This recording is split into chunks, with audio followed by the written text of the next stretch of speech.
Assalamualaikum warahmatullahi wabarakatuh. Perkenalkan, kami dari kelompok 2 yang beranggotakan pertama, saya Elsa Septiani Rintami Harjo, kemudian ada Faridatul Zuhriyah, dan Kamila Nur Afifah. Di sini kami akan mempresentasikan tentang bagaimana implementasi model problem-based learning dalam pembelajaran. Implementasi model problem-based learning dalam pembelajaran. Apa itu model pembelajaran PBL atau problem-based learning? Itu merupakan berbasis masalah atau problem-based learning adalah suatu model pembelajaran yang didasarkan pada prinsip menggunakan masalah sebagai titik awal akuisisi dan integrasi pengetahuan yang baru. Kemudian, setiap model pembelajaran pasti memiliki tujuan utama yang akan dicapai. Begitu juga dengan problem-based learning. Untuk tujuan pembelajaran ini adalah sebagai berikut. Yang pertama, meningkatkan keterampilan berpikir kritis peserta didik.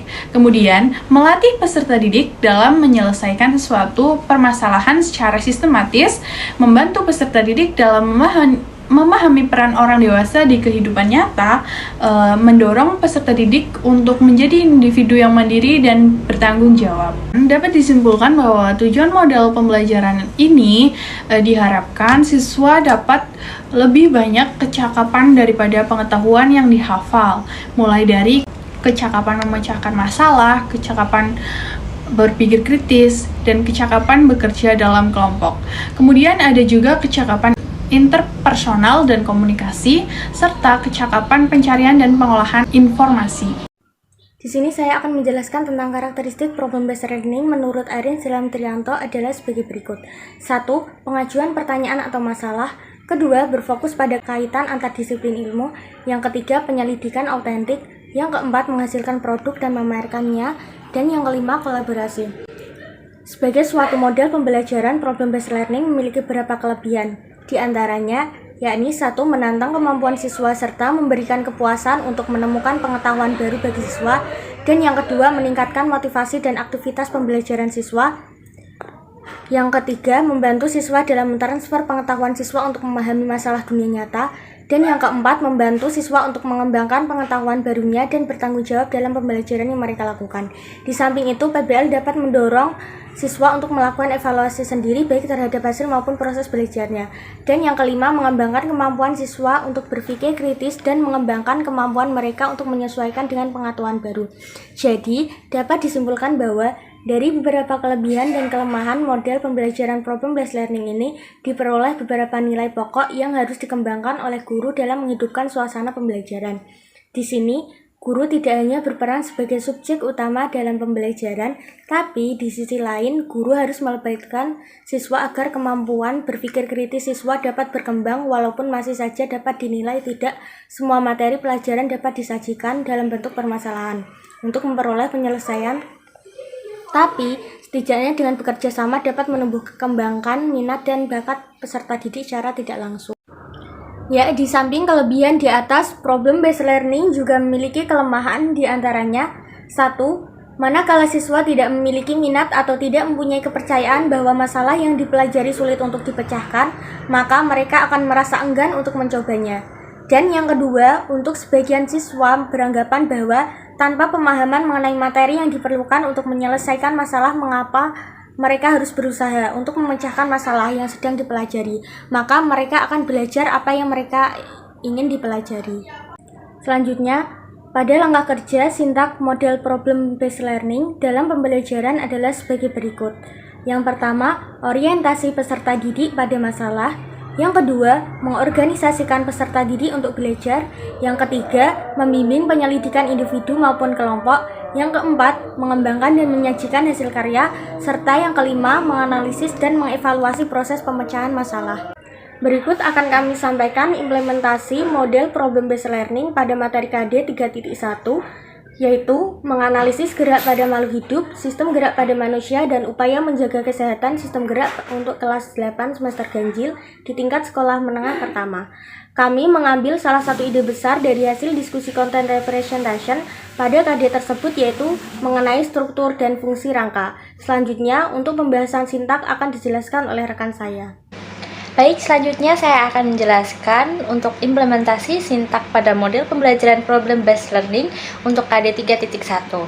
Pada kegiatan pendahuluan, guru memulai pembelajaran dengan memberikan salam, yaitu bisa dengan Assalamualaikum atau Selamat pagi.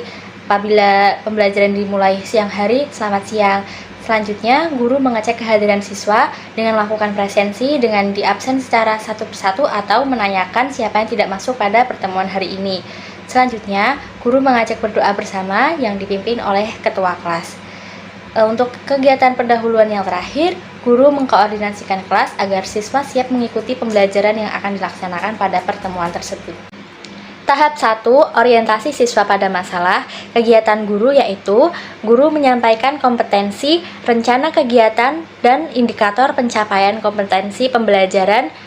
Untuk selanjutnya, guru menyampaikan masalah yang akan dipecahkan secara berkelompok dengan observasi berkaitan penyusun sistem gerak, fungsi dan struktur rangka, serta bentuk-bentuk tulang.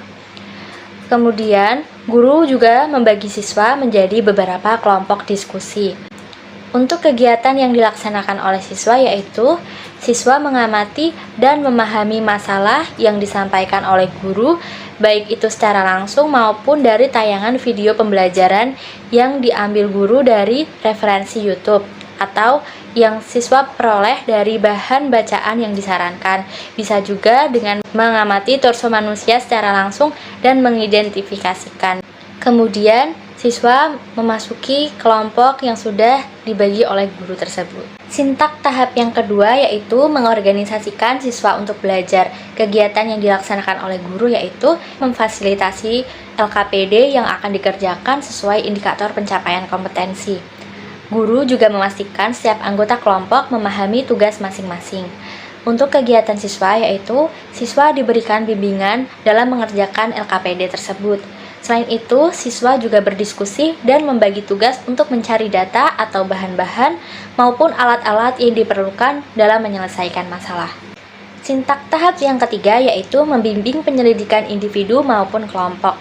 Kegiatan yang dilakukan oleh guru menyatukan siswa dalam pengumpulan data selama proses penyelidikan atau pengamatan pada torso manusia maupun informasi yang diperoleh siswa dari berbagai referensi. Sedangkan kegiatan siswa pada tahap ini yaitu siswa melakukan kegiatan penyelidikan atau pengamatan untuk mencari data, referensi maupun sumber yang digunakan sebagai bahan diskusi kelompok. Sintak tahap yang keempat yaitu mengembangkan dan menyajikan hasil atau suatu karya. Kegiatan yang dilakukan oleh guru yaitu guru menyatukan diskusi dan memandu pembuatan laporan atau pengisian LKPD, sehingga setiap kelompok nantinya akan mempresentasikan hasil pengamatannya. Kemudian, untuk kegiatan siswa yaitu masing-masing dari kelompok melakukan diskusi untuk menghasilkan solusi pemecahan masalah dan hasilnya nanti akan dipresentasikan atau disajikan dalam bentuk karya berupa suatu laporan. Implementasi sintak yang terakhir yaitu tahap 5, menganalisis dan mengevaluasi. Kegiatan yang dilakukan oleh guru yaitu guru mempersilahkan setiap kelompok untuk melakukan presentasi dan mendorong kelompok memberikan penghargaan serta masukan kepada kelompok lain yang sedang melakukan presentasi. Selain itu, guru juga mendorong siswa untuk merefleksikan pemahamannya sebagai wujud dari evaluasi. Untuk kegiatan yang dilakukan oleh siswa yaitu berdasarkan hasil diskusi kelompok, siswa diminta mempresentasikan hasil analisis dan evaluasi di depan kelas. Selanjutnya, siswa juga melakukan refleksi atas pemahaman yang telah mereka dapatkan dari pertemuan tersebut.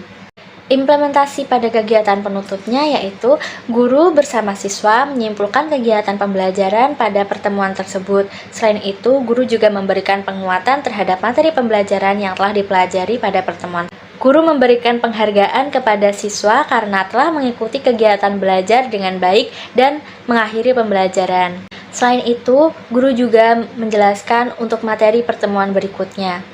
Dari penjelasan tersebut dapat disimpulkan bahwa model pembelajaran PBL merupakan model pembelajaran yang berbasis masalah. Siswa dibimbing oleh guru untuk memecahkan masalah dengan penyelidikan secara mandiri. Hasil yang diharapkan yaitu meningkatkan hasil belajar siswa yang didukung dengan kemampuan pemecahan masalah. Sekian yang dapat kelompok 2 sampaikan terkait model pembelajaran problem based learning dan implementasinya. Semoga bermanfaat. Terima kasih. Wassalamualaikum warahmatullahi wabarakatuh.